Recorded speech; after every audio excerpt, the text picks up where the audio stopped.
Los escándalos políticos son el producto de una crisis más profunda. Desde los tiempos de la politología griega, sabemos que una crisis no es una cosa, sino el resultado de un conjunto de relaciones que no funcionan. Hay que ir detrás del titular para tratar de identificar cuáles son esas relaciones disfuncionales para averiguar la naturaleza de la crisis, ir más allá del escándalo, ver si se encuentran elementos que permiten corregir, al punto tal que no solamente resolvemos la crisis, es decir, reactivamos, sino damos un gigante paso hacia adelante. Eso es lo que estamos haciendo en el programa Soluciones, aquí en VLAX. Y tenemos pruebas de que la dramática crisis que vivimos desde la pandemia no es el resultado de que el Perú, como pueblo, como civilización, sea culpable. Lo que falla no somos los peruanos, sino el Estado. Es un Estado fallido. ¿Cuál es, después de todo, el deber del Estado, sino probar que nos representa a todos y así mostrar que es legítimo, para lograr economías y alta productividad, para que pueda garantizar el imperio del derecho, controlar el territorio patrio y finalmente interactuar con el exterior para contratar, financiar y garantizar la infraestructura y los insumos indispensables que necesitamos para sobrevivir y desarrollarnos. Sin embargo, lo que tenemos es un Estado incapaz de comprar cualquier cosa, desde medicinas, pruebas moleculares, respiradores mecánicos, satélites, refinerías, sin que se hable de corrupción. Es un Estado que ignora cómo implementar el deseo de la economía popular, dicha a veces informal, para integrarse en una economía social de mercado inclusive y así acabar con la pobreza, la informalidad y los conflictos sociales. El resultado es que hoy los peruanos somos como mendigos enfermos de coronavirus sentados sobre un banco de oro. Parte de este banco de oro, sin embargo, si nos ponemos las pilas, puede garantizar un total de 265 miles de millones de dólares de financiamiento. El llamado mendigo, nosotros somos dueños, los sectores populares, de 80.000 millones en viviendas, 80.000 millones de dólares en pueblos jóvenes, 3.500 millones de unidades de transporte urbano que van desde taxis, microbuses, colectivos, mototaxis informales. De eso somos dueños las clases populares. Los sectores populares son dueños de 45.000 millones de ingresos anuales provenientes de 2.300.000 MIPES, solamente el sector urbano.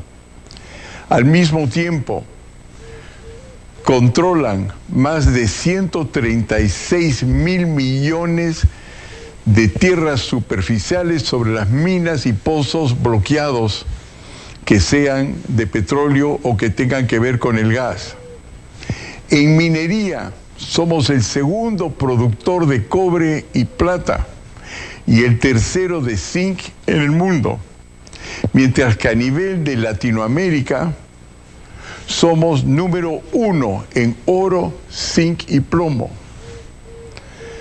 También se ha descubierto litio y tierras raras, los llamados metales estratégicos del futuro, que son el centro de las docenas de diferentes tipos de metales que hacen posible el desarrollo de nuevas tecnologías digitales y las llamadas tecnologías limpias.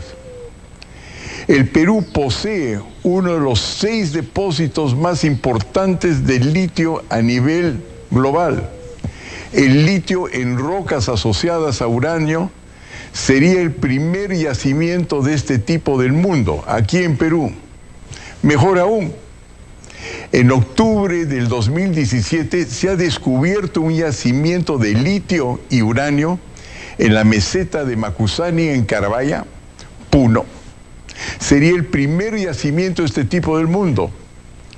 Las primeras investigaciones indican que sumarían 4.7 millones de toneladas de carbonato de litio y 142 millones de libras de uranio. Se trata de uno de los depósitos de litio en roca más importantes a nivel global, que haría del Perú uno de los 5 productores mayores de litio y uranio y sería 2 veces el valor de Conga y Tía María juntos. En lo que se refiere al agua, a pesar de que aquí estamos en lugares secos, el Perú se encuentra entre los 10 países con mayores reservas de agua dulce en el mundo.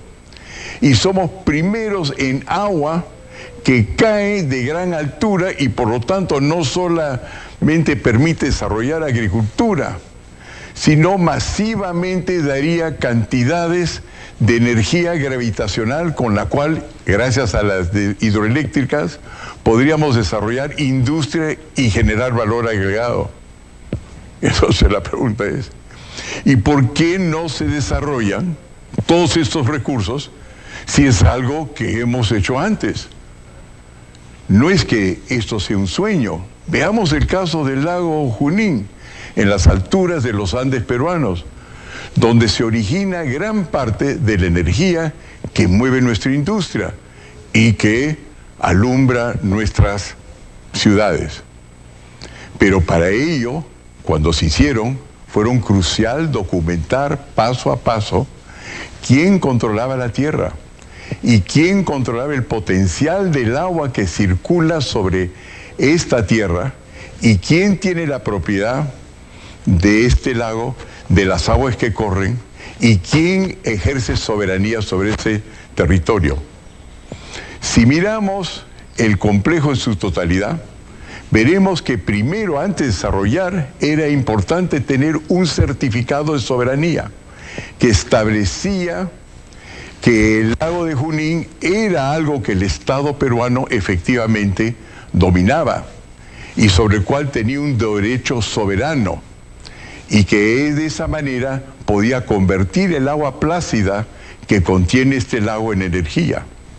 Requería también un segundo certificado legal, que es que se sabía no solamente qué propiedades había alrededor del lago, sino establecía quién tiene el derecho a liberar la masa de agua que fluye del lago formando el río Mantaro, para así generar electricidad comercializable que permite garantizar el crédito y formar el capital que va a ser necesario para financiar este enorme desarrollo. Pero no bastaba solamente 2 documentos, se necesitaba un tercer certificado que permitía cerciorarse cuál era el potencial energético de la caída de agua. Para eso se tenía que determinar el volumen de agua utilizable y la altura disponible en la represa y utilizar su energía potencial. Y no bastaba eso tampoco, se necesitaba un cuarto certificado que permitía en este caso determinar la energía cinética en el extremo inferior de las tuberías por la liberación de la energía potencial y adquirida por el agua al caer por gravedad. Se necesitaba también un quinto documento, uno que determine con precisión cuánto sería la energía mecánica producida por la rotación del eje de las turbinas como efecto de la energía cinética que viene con la caída del agua. Y luego se necesitaba un sexto certificado que permitía determinar la potencia eléctrica resultando de las terminales del generador eléctrico que gira por acción de la turbina.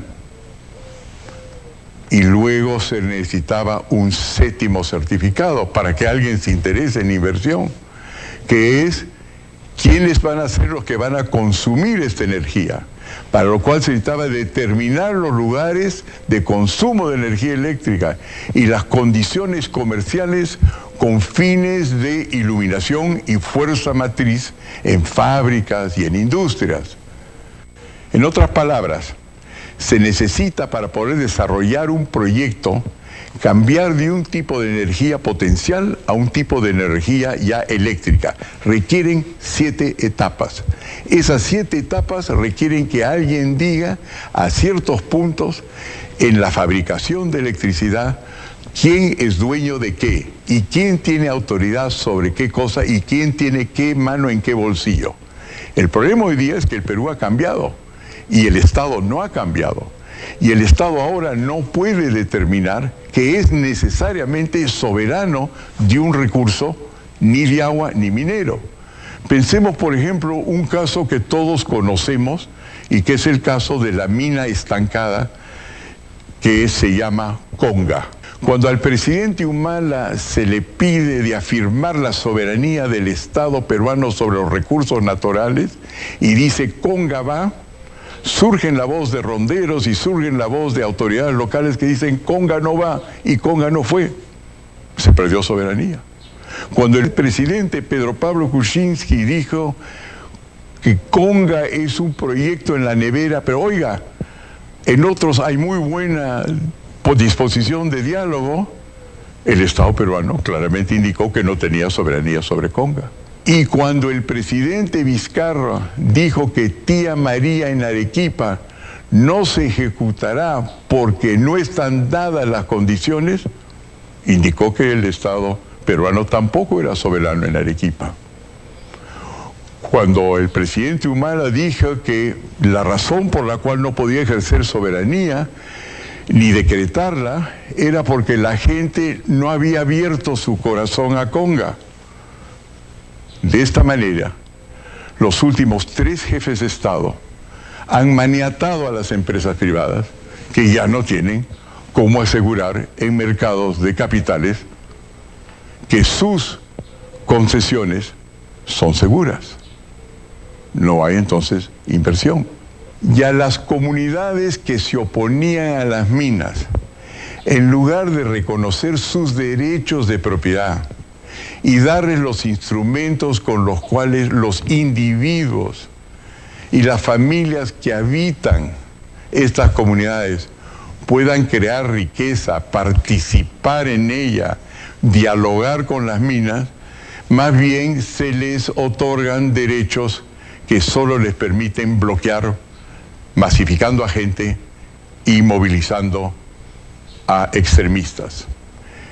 En el siguiente bloque veremos que a diferencia de lo que dicen nuestros últimos 3 presidentes, la inversión y el capital sí está en el corazón y las aspiraciones de la gente. Demostraremos cómo, para el caso de la crisis de Bagua, ¿se acuerdan de Bagua? Donde hubo un enfrentamiento por la tierra y la propiedad. La mayoría de los nativos amazónicos sí tenían su corazón en la empresa, la inversión y el capital. Y así veremos también, como en todos los programas de soluciones, que nuestro referente no son las noticias que usted lee siempre en los periódicos, sino la verdad que emana del pueblo peruano mismo. El enfrentamiento entre policías y nativos amazónicos tuvo un trágico desenlace en la selva de Bagua. Oiga, cuerpo a tierra.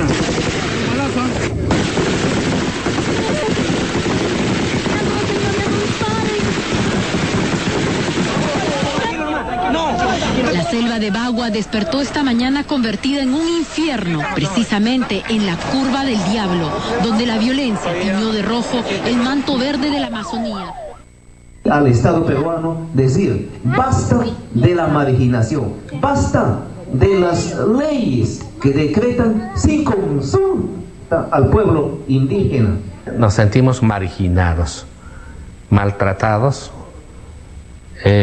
discriminados, porque somos indígenas.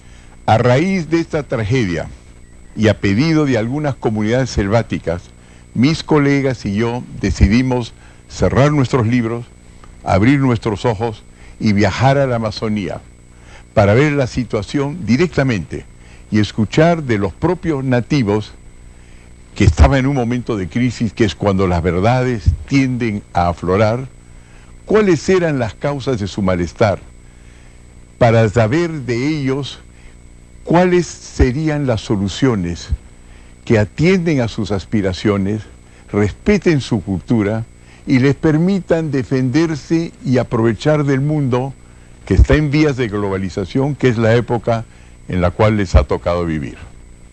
Soy Hernando de Soto y este documental resume lo que con mis colegas, conjuntamente con APUS, PIMACOS y jefes indígenas, que son representantes de las etnias mayoritarias de la selva peruana, hemos descubierto. Queremos herramientas, o el Estado, por favor, que sea creativo, pues, ¿no? Y para ser creativo tiene que ser parte también nosotros para decir al Estado, esta ley hay que hacerlo así. Y bueno, tener esa herramienta para poder nosotros también tener pues crédito. Por ejemplo, un doctor, yo digo, quiero hacer un crédito, no tengo título de mi casa, nadie me quiere. Sí queremos el desarrollo, pero tiene que estar el desarrollo de acorde a nuestra propia realidad, de acorde a nuestra propia identidad. Porque el desarrollo tiene que ir a la par, ¿ya? Tanto como nuestra cultura y tanto el desarrollo. Preservamos nuestra cultura, pero también queremos aprender y queremos el desarrollo para nuestras comunidades. Había divergencias entre ellos, pero casi todos coincidieron que el levantamiento de los nativos, el que desembocó en la violencia lamentable de la curva del diablo, esta se origina en un problema central, que es el reconocimiento de sus territorios. De este problema, el control de territorio, se derivan todos los otros problemas. Por eso pasamos buena parte de nuestro tiempo recogiendo centenares de documentos elaborados por las propias comunidades, que nos demostraron 4 hechos concretos. Un primer hecho es que las actas de las comunidades revelan que ellas practican una forma de economía de mercado, pues continuamente autorizan la compra, venta, transferencia y arrendamiento de la propiedad de los comuneros y de su actividad empresarial. Un segundo hecho es que sus mapas confirman lo escrito en sus actas. Fíjense, en este plano de Maranquiari Bajo, está hecho por los propios indígenas, pueden apreciar que ellos lotizaron privadamente hace tiempo la mayor parte de su territorio. Un tercer hecho son que los títulos que ellos mismos emiten en base a padrones oficialmente autorizados y que son aquellos que son ejecutables dentro de sus comunidades, y aquí tenemos un título emitido por la comunidad nativa de Alto Xameyacu y otros por la de Mazafilio. Finalmente, vean cómo hasta en los lugares más remotos de la selva, los mismos cazadores y recolectores están vendiendo lo que cazan y recogen. Obviamente el mercado ha llegado a la selva, pero con 2 graves limitaciones. La primera es que tal y como están escritos sus títulos, a estos les faltan certificaciones que les permitan ser reconocidos globalmente. Si no son reconocidos globalmente, no podrán proteger sus intereses ni su medio ambiente por vías legales en el exterior o con inversionistas que vienen del exterior. La segunda limitación es que esos títulos no les permiten hacer empresa legal y por lo tanto no pueden asociarse con otros indígenas u otros inversionistas para proteger, participar, explotar en los recursos naturales de sus propios territorios. Están encerrados. En resumen, los indígenas amazónicos, a su manera, por voluntad propia y de acuerdo a su cultura, para bien o para mal, ya están entrando en el mundo del mercado y no son ajenos ni a la propiedad ni a la empresa. Esto es positivo, porque a nuestro juicio no es posible en el siglo XXI controlar territorio, proteger valores culturales, vencer la pobreza, cuidar el medio ambiente sin tener propiedad que puede ser amenazada por un mundo global. De otro lado, basado en la experiencia internacional que comparto con mis colegas, se confirma que no hay incompatibilidad entre lo indígena y lo moderno, pues existen tribus, por ejemplo en Alaska y Canadá, que han progresado, incluso han formado empresas multimillonarias sin perder su cultura. Para discutir su experiencia y los resultados de nuestro informe, los invitamos a los canadienses y americanos a la selva peruana. Bienvenidos. Hey Julie, it's Hernando from Peru. Oh, Hernando, how are you? Aló, Apu, qué gusto escucharlo. Oh, Bobby, we need to hear in Peru as soon as you can get here. Aló, jefe. Andy, I was just hoping that you would have time to come and visit us para pedir que podemos ver un par de veces en la selva. Manny, help us. It's all about the common cause. Seeing you.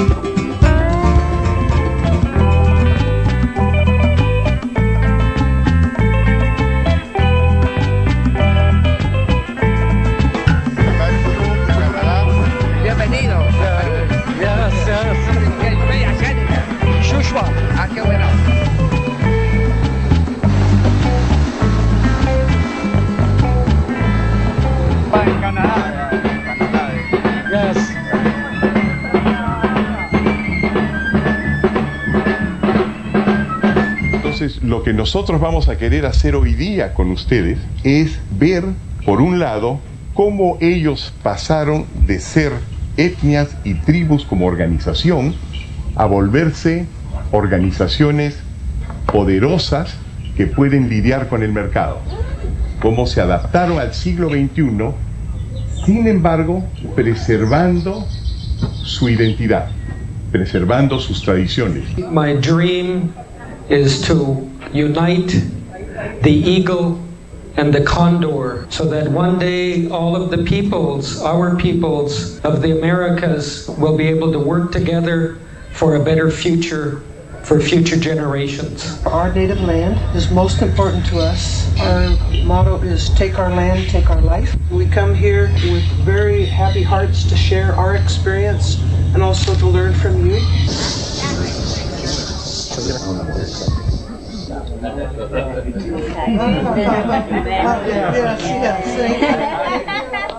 En sus casos, lo que han hecho las tribus es que se han unido para delimitar propiedad que es de ellos y crear corporaciones, es decir, empresas que están poblados de esquimales, como son ellos, pero que solamente tienen un enfoque económico. Y frente a eso, entonces han dicho, nosotros queremos nuestra parte del petróleo y queremos utilizar nuestros beneficios para formar a nuestra gente, para que nuestra gente también se eduque en petróleo, se eduque en minas, se eduque en madera, y para tener ahorros suficientes para no solamente quedarse en la microempresa, sino meterse en la gran empresa. Y eso les ha permitido, con poder económico, proteger sus tierras. Entonces, si alguien viene de afuera, ellos son los primeros en pedir, no, yo lo compro antes que lo compre alguien. Y entonces, sus poblaciones pueden vivir de cualquier manera que quieren. Unos, los que pescan, pescan, los que quieren cazar, cazan, los que quieren ser agricultores, agricultores, y los que quieren otros tipos de carreras administrativas, también lo hacen. Pero la idea es crear ese espacio. Ustedes también pueden participar en la macroempresa, como lo hacen indígenas y tribus en varias partes del mundo. De nuestros estudios y discusiones se desprende que los títulos y normas propias otorgados por el Estado a los indígenas no son más que pedazos de papel. No tienen los mecanismos estandarizados que los conectan al crecimiento económico, que son funciones como adjudicar, arrendar, dar en posesión, uso, usufructo, servidumbre. No tienen los mecanismos necesarios para acceder al crédito, al capital, al seguro y otras funciones. Y son precisamente esas funciones las que hacen que los bienes tengan un mayor valor.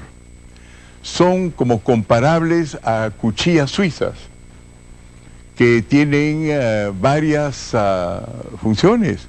Pueden servir para cortar, destapar, limar, auscultar, serruchar.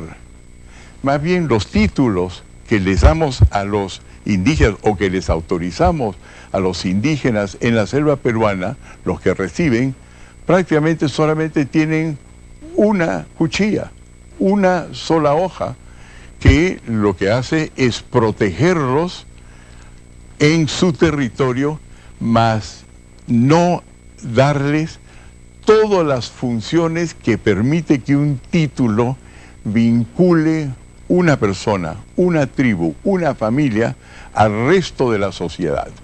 Y por eso es que son continuamente invadidos, porque su titulación no se condice con los títulos que sí se le dan a inversionistas extranjeros, que sí se le dan a otros empresariados. No existe un solo valor dentro de los linderos de la comunidad que puede ser y llevar hacia la riqueza solito. No es posible que una caoba nomás cree riqueza, se necesita combinarla con las otras cosas que producen otros empresarios. Y eso hace que entonces el título de propiedad nativo separa las etnias entre sí y las divorcia del resto del mundo y del progreso, porque todo progreso resulta de la combinación de varios factores y nuestros indígenas no pueden combinar con el resto del mundo. Por otra parte, las tierras de la mayoría de las comunidades no cuentan con referencias geográficas y existen hasta 3 tipos de catastros distintos que no conversan entre sí, dando lugar a que haya superposiciones y conflictos entre las comunidades nativas mismas. Y por supuesto con las compañías que invierten ahí, a los colonos, las petroleras, los mineros y las explotaciones informales de la madera. Finalmente, la deficiente titulación tampoco les permite a los indígenas defender su ecología y beneficiarse, por ejemplo, con compensaciones por no haber depredado su vegetación. Entonces queda claro que hay 2 tipos de títulos en nuestro país, unos con mecanismos y otros sin mecanismos. Es como estos 2 relojes que parecen iguales, pero si los volteamos, uno tiene maquinaria y funciona, pero otros no tienen maquinaria. Sin embargo, los 2 parecen lo mismo. Un título contiene maquinaria, y si no contiene la maquinaria que es necesaria, los mecanismos requeridos para poder engarzarse con el resto del mundo, entonces no son iguales.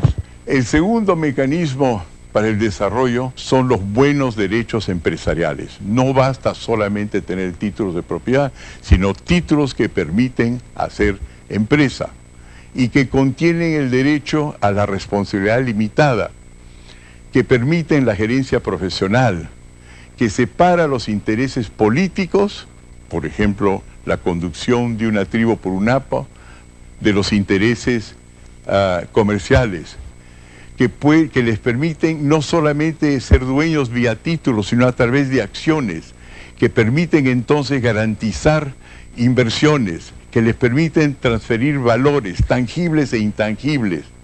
Los indígenas no tienen ventajas que hemos mencionado, sin responsabilidad limitada, es decir, pueden evidentemente asumir una empresa, pero con altos riesgos, sin crédito ni capital, no tienen manera de cómo avanzar, no distinguen entre los bienes propios y los comunales, no tienen activos para garantizar créditos y aportar capital a una empresa.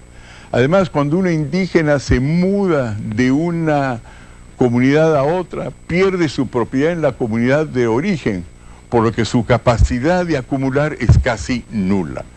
Así, con esos tipos de títulos, protegerán propiedad, quizás el medio ambiente, pero nunca serán prósperos. Pero hay que preparar gente, preparar jóvenes profesionales, empresarios, abogados de repente de otras profesiones, como ya los indígenas de Alaska nos han demostrado que ellos están bien organizados y ellos han avanzado mucho de lo que nosotros estamos recién empezando. Más de 100 años creo que han luchado y han logrado, ¿no? Entonces yo creo que esa es la idea, cómo tenemos que asegurar nuestras generaciones que vienen, ¿no? Territorios bien saneados, tener garantías ante los bancos que pueden prestar. Y nosotros no contamos con nuestros territorios propios. Tenemos quizás solamente de nombre, pero no contamos con nuestros títulos de propiedad. Pero nosotros indígenas debemos de pensar más adelante, el más futuro, hacer educar a nuestros hijos, poner la universidad a nuestros hijos, tener una calidad de vida a mejorar. Nosotros ya no pensamos por nosotros, sino pensamos en esas niñez que vienen. And what I heard the leadership asking for and saying is that they wanted to be part of the economy. They've been marginalized. They want to be able to create institutions of further enterprise and economic development so that they can better themselves and provide better infrastructure and services, and therefore homes, healthcare, and education on their own terms. We're not a museum artifact. Our cultures are dynamic. Our cultures are not static.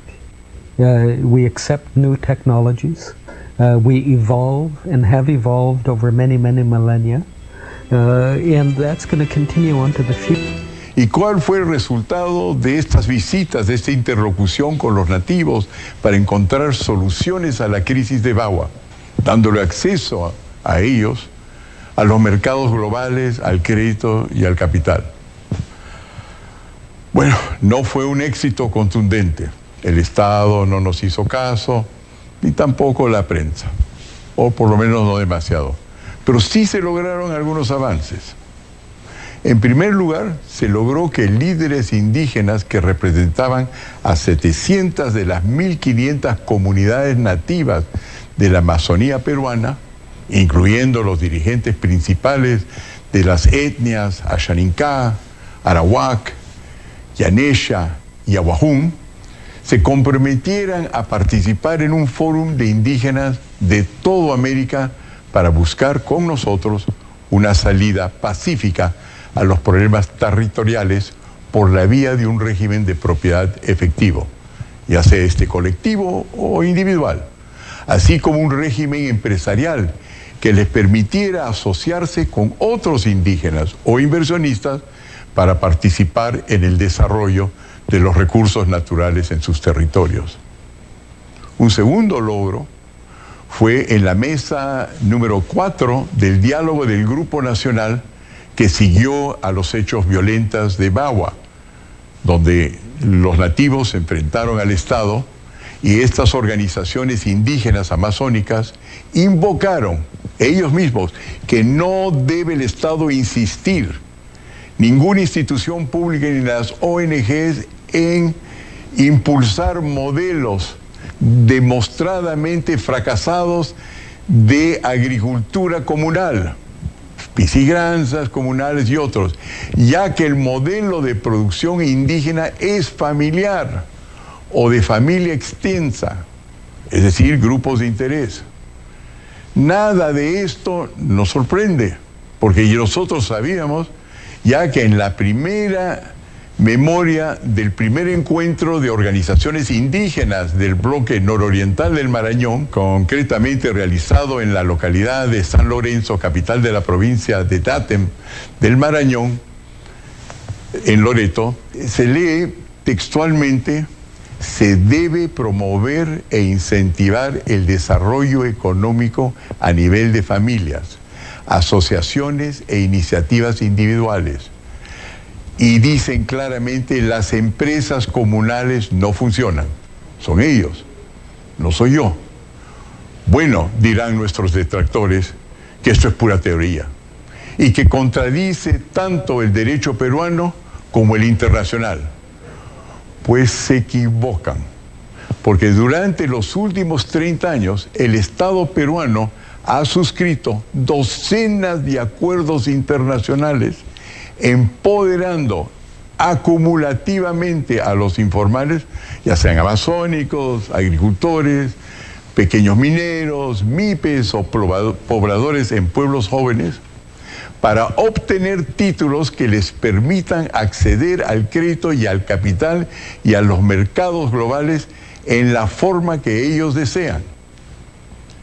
Los más importantes de estos acuerdos internacionales derivan de las convenciones de la Organización Internacional del Trabajo, que incluye el Convenio 169 y el de la globalización justa, que fue redactada por una comisión en la que yo mismo participé, con 20 otros comisionados que incluían varios jefes de Estado. Esta última convención fue aprobada por el Perú y 181 otros países y establece que a pesar de que los informales poseen enormes riquezas en agua, en tierras, en viviendas, esto es capital muerto, porque sus derechos de propiedad no pueden ser usados como garantías de préstamos para transformar el capital muerto en capital vivo. Aunque el gobierno del Perú no esté enterado, y yo supongo que no está enterado, con el tiempo, entre vericuetos e interpretaciones legales, las recomendaciones de estas dos convenciones internacionales se han concretado en cientos de tratados de inversión, de libre comercio, y finalmente han sido incorporadas en la legislación peruana. No es posible, dirá alguien. Ah, pero sí lo es. Hoy, 20 de septiembre de 2020, este año, el programa Soluciones, aquí en el canal Willax, tiene el gusto de anunciarle al país que ya existen 1.469 normas legales que confirman el derecho de propietarios informales de acceder al capital y controlar las áreas donde se localizan la mayor parte de los recursos naturales, renovables y no renovables del país. 15 de estas se derivan de decisiones del Tribunal Constitucional del Perú, 10 de resoluciones de la Corte Suprema del Perú, 594 de leyes principales del Perú, 680 de decretos supremos, 98 de resoluciones ministeriales y 72 de distintos actos administrativos. ¿Qué quiere decir todo esto? De que es inevitable con el tiempo la incorporación de la informalidad a la formalidad. Toda esta trama ruidosa de la prensa, de los titulares de hoy acerca de la lucha entre los poderes públicos, son solo un síntoma de un Estado fallido.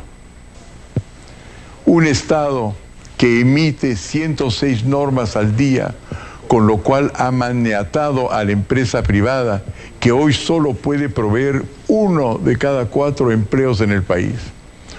Un Estado que ignora cómo implementar el deseo de la economía popular para integrarse en una economía social de mercado inclusiva y así acabar con la pobreza, la informalidad y los conflictos sociales.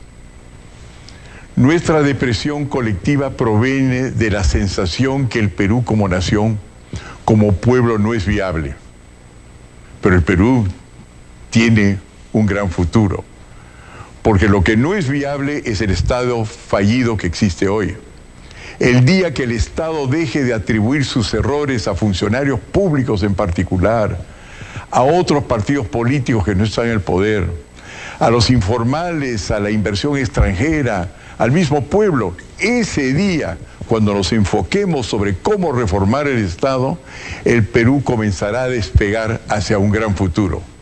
El objetivo de nuestro programa Soluciones es demostrar que lo que falla no somos los peruanos, sino este Estado, un Estado fallido, que se ha desfasado.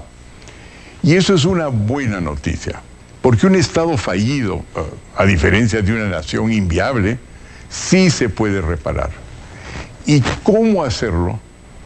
Lo vamos a demostrar en nuestro próximo programa, no es tan difícil, porque esto se ha hecho anteriormente en todos los países, cuando la adrenalina de una crisis permite hacer cambios que eran impensables en momentos anteriores. Vamos a ver los casos de los Estados Unidos, que por una guerra civil o por una pandemia lograron popularizar la economía de mercado, tanto en las ciudades, que en muchos casos se parecen a nuestros pueblos jóvenes, o se parecían, como en el campo, donde los cowboys se mataban uno al otro todos los días y nadie sabía quién había matado al sheriff. Vamos a ver los casos del Japón, que hasta finales de la Segunda Guerra Mundial tenía un Producto Bruto Interno per cápita que era la mitad de la del Perú, y sin embargo, después de 2 bombas atómicas, un shock tremendo para el país, logró vencer sus temores y convertirse en la gran nación y próspera nación que es hoy.